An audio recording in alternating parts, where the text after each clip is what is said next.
It was a bitterly cold winter evening when Sarah, a young investigative journalist, arrived at the old Millbrook Manor.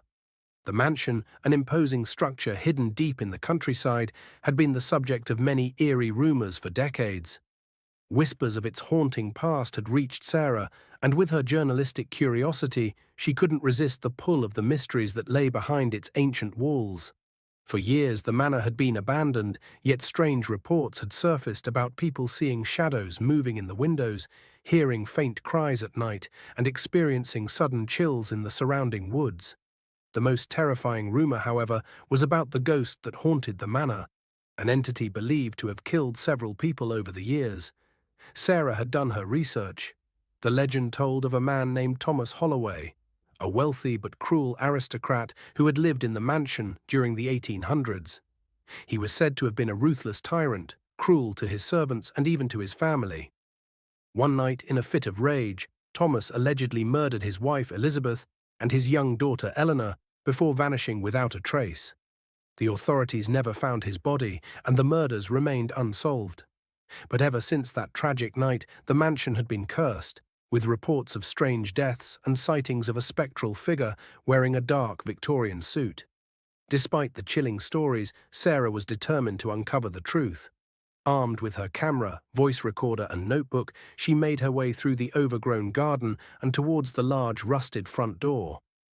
The air around her felt heavier as she approached the mansion, and the once grand building now stood decaying, its windows like hollow eyes staring into the darkness. Inside, the manor was even more unsettling. Dust covered everything, and the silence was deafening. As Sarah explored the rooms, she couldn't shake the feeling that she wasn't alone. Every creak of the floorboards made her heart race. Every whisper of the wind through the broken windows made her skin crawl. But she pressed on, determined to get the story. In the grand hall, Sarah found a large portrait of Thomas Holloway. His piercing eyes seemed to follow her every move. Beneath the painting, there was a plaque that read, "Thomas Holloway, Lord of Millbrook, 1805 to 1842. It was then that Sarah noticed something strange. There was a faint, almost imperceptible outline of a figure standing behind the painting, as though someone had been caught in the frame for a brief moment. Shaking her head, Sarah told herself it was just her imagination. But as she moved deeper into the manor, the strange occurrences began to escalate. The temperature suddenly dropped, and her breath became visible in the air. A soft, distant sob echoed through the halls, sending a chill down her spine. She froze. The sound was coming from upstairs.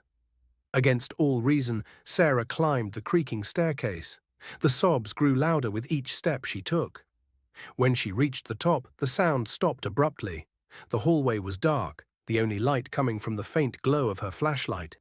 The doors to several rooms stood ajar, but one at the far end of the corridor was completely shut. It was as though it was waiting for her.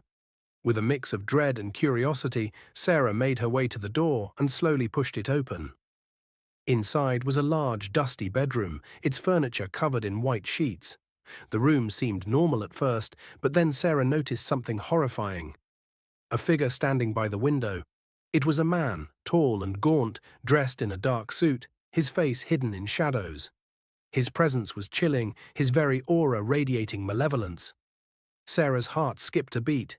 She couldn't move, as if her body had been frozen in place. Then the figure spoke, its voice low and cold. "Leave." Now a surge of panic hit Sarah. She tried to run, but her legs wouldn't obey her. The figure moved closer, and with each step, the room seemed to grow colder. Suddenly, Sarah's vision blurred, and she stumbled backward, crashing into a wall. When she regained her bearings, the figure was gone. The room was silent once again, except for the soft sound of her racing heart.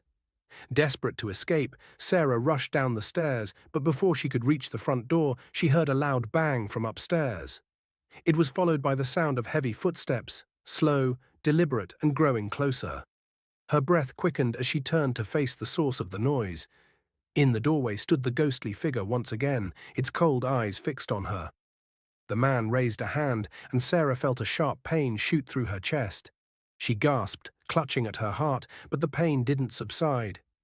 It was as though the ghost was feeding off her fear, her life force slowly draining away.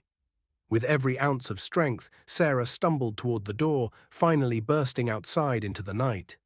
The cold air hit her like a slap, and she gasped for breath.